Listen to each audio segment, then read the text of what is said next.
5 cara hemat di musim liburan akhir tahun.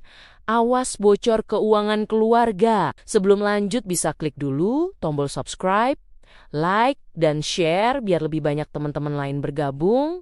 Dan juga kalau kamu punya ide tema video selanjutnya, langsung aja tulis di komen ya.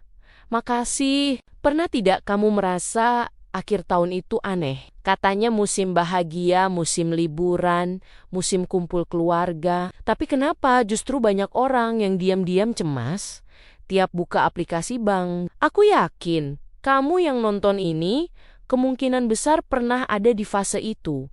Aku juga pernah, dan jujur aja, tidak enak rasanya. Akhir tahun itu seperti tamu yang datang sambil bawa senyum, tapi diam-diam ngambil barang di rumah kita. Tidak langsung kelihatan, tidak berisik, tapi pas tamunya pulang, baru sadar ada yang hilang.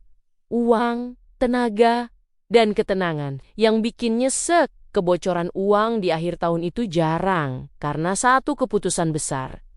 Bukan karena tiba-tiba liburan mahal keluar kota, bukan karena beli barang super mewah, tapi karena bocor alus, sedikit, pelan, berulang.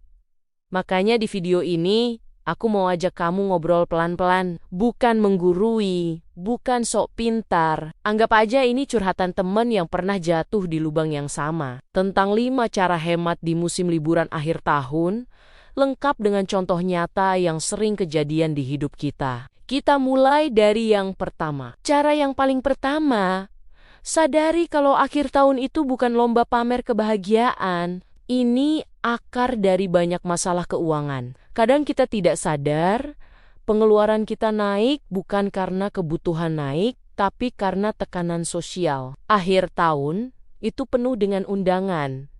Undangan makan bareng, undangan liburan bareng, undangan tukar kado, undangan reuni. Satu undangan kelihatannya biasa, tapi kalau semua diiyakan, dompet bisa menangis haru biru. Contoh paling real, ada temen ngajak makan akhir tahun di tempat yang lagi viral. Kita sebenarnya tidak terlalu pengen, di rumah juga masih ada makanan, tapi karena gengsi, karena takut dianggap tidak asik, akhirnya terpaksa ikut. 1 kali makan bisa habis ratusan ribu. Kalau seminggu ada 2 kali, tinggal kalikan sendiri. Masalahnya bukan di makanannya, masalahnya di alasan kita datang. Datang karena lapar itu wajar, datang karena takut dianggap ketinggalan itu yang bahaya. Aku pernah ada di fase selalu bilang iya, takut dibilang pelit, takut dibilang berubah, padahal dompet sudah teriak minta tolong. Dan lucunya, orang-orang yang kita ikuti itu belum tentu peduli dengan kondisi keuangan kita yang stres kita, yang pusing kita. Belajar bilang tidak itu bukan egois, itu dewasa. Tidak semua momen harus diikuti, tidak semua kebahagiaan harus dibeli. Cara kedua, waspada sama jajan kecil tapi sering. Ini kebocoran paling licik karena kelihatannya tidak salah apa-apa. Cuman kopi, cuma camilan, cuma ongkir, cuma sedikit promo besar. Contoh real, pagi beli kopi karena katanya self-reward. Siang pesan makanan online karena malas keluar. Sore beli cemilan karena diskon. Malam pesan minuman karena capek. Satu transaksi mungkin tidak bikin jantung copot, tapi kalau dilakukan setiap hari selama liburan akhir tahun, hasilnya bikin kaget. Aku pernah iseng hitung.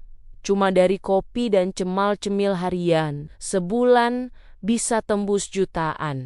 Dan lucunya, tidak ada yang terasa spesial. Tidak ada momen berkesan.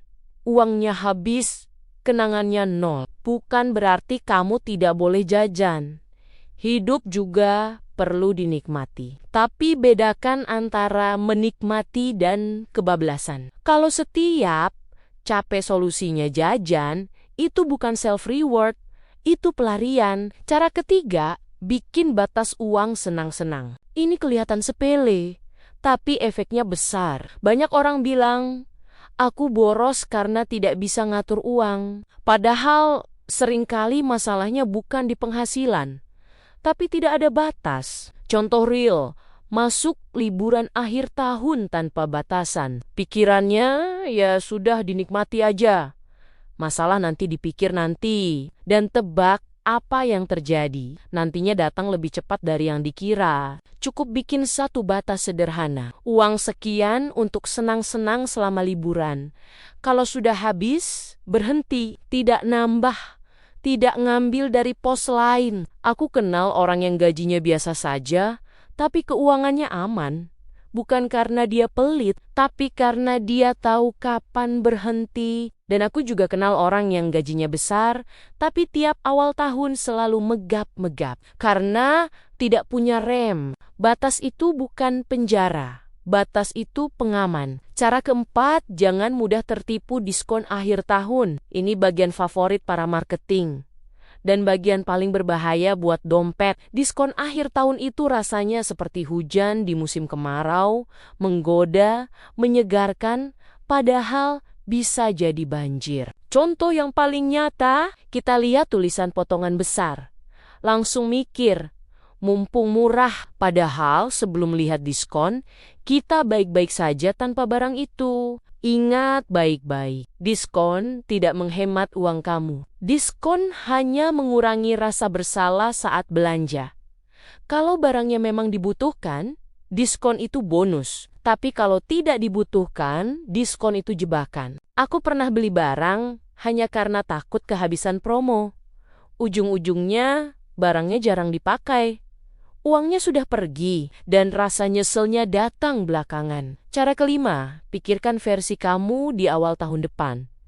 Ini cara paling ampuh menurutku. Setiap mau keluar uang di akhir tahun, coba berhenti sebentar. Bayangkan diri kamu di bulan pertama tahun baru. Bayangkan dia bangun pagi, buka saldo rekening, dan melihat saldo yang aman, tenang, tidak panik. Atau bayangkan versi sebaliknya.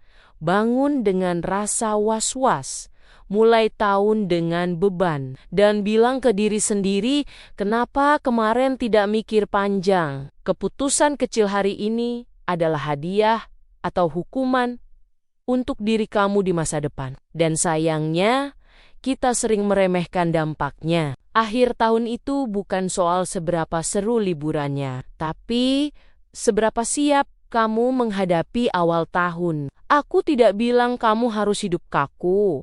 Tidak boleh senang-senang, tidak boleh jajan, tidak boleh liburan. Yang aku bilang, nikmati dengan sadar. Bersenang-senang tanpa menghancurkan masa depan. Karena kebahagiaan sejati itu bukan saat uang habis untuk momen sesaat, tapi saat kamu bisa tidur nyenyak tanpa cemas soal besok. Kalau kamu sampai di bagian ini, artinya kamu peduli, dan orang yang peduli pada hidupnya biasanya pelan-pelan akan menang.